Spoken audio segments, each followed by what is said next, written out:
महा नमः।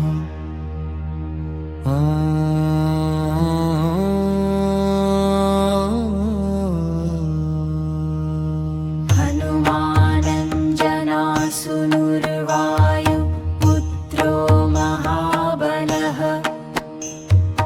रामेष्ट फल्गुनसख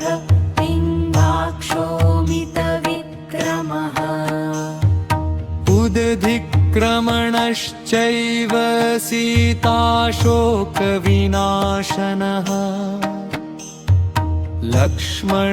लक्ष्मणप्राणदाता च दशग्रीवस्य दर्पः द्वादशैतानि नामानि कपीन्द्रस्य महात्मनः स्वपकाले प्रबोधे च यात्राकाले च यः पठेत् तस्य सर्वभयं नास्ति रणे च विजयी भवेत् राजद्वारे गह्वरे च भयं नास्ति कदाचन हनुमानञ्जनासुनुर्वायु पुत्रो महाबलः रामेष्ट फल्गुनसख पिङ्गाक्षोमितविक्रमः उदधिक्रमणश्चैव सीताशोकविनाशनः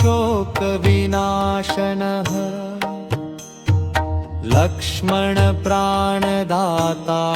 च दशग्रीवस्य दर्पः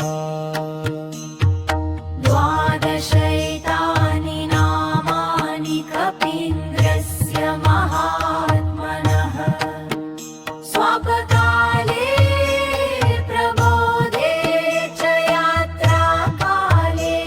च यः पठेत्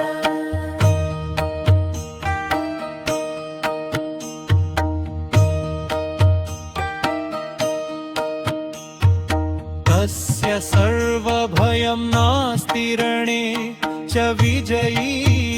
भवेत् राजद्वारे गह्वरे च भयं नास्ति कदाचन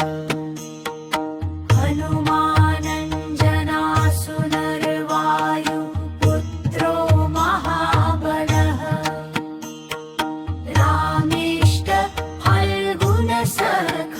पिङ्गाक्षोमितविक्रमः उदधिक्रमणश्चैव सीताशोकविनाशनः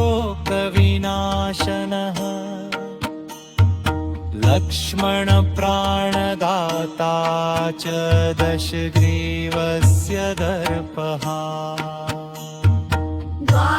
द्वादशैतानि नामानि कपीन्द्रस्य महात्मनः स्वपकाले प्रबोधे च यात्राकाले च यः पठेत्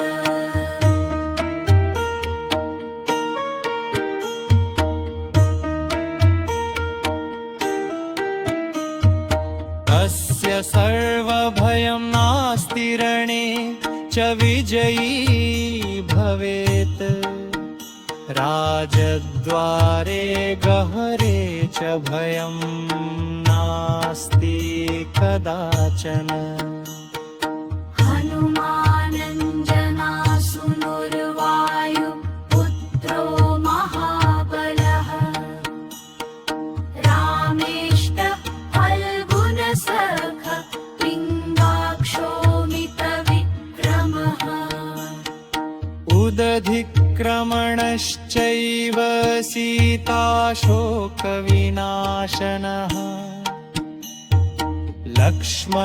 लक्ष्मणप्राणदाता च दशग्रीवस्य दर्पः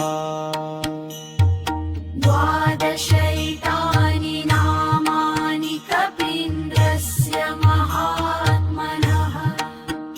स्वपकाले प्रबोधे च यात्राकाले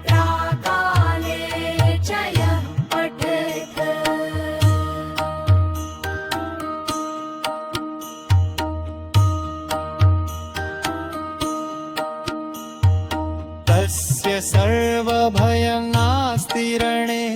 च विजयी भवेत्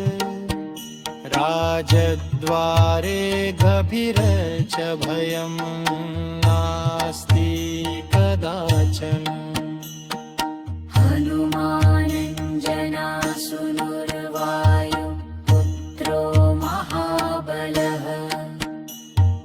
रामेष्टः फल्गुनसख पिङ्गाक्षोमितविक्रमः उदधिक्रमणश्चैव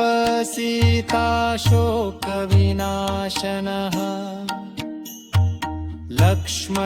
लक्ष्मणप्राणदाता च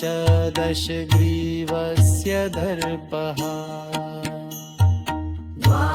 द्वादशैतानि नामानि कपीन्द्रस्य महात्मनः स्वपकाले प्रबोधे च यात्राकाले च यः पठेत्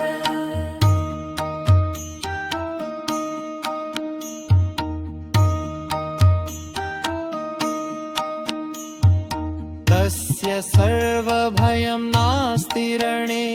च विजयी भवेत्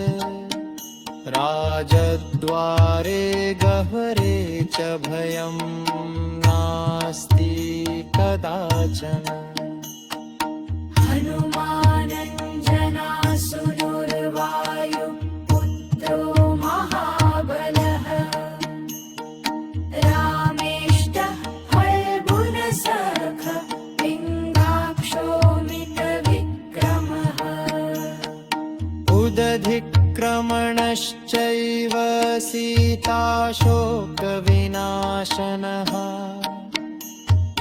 लक्ष्मणप्राणदाता च दशग्रीवस्य दर्पः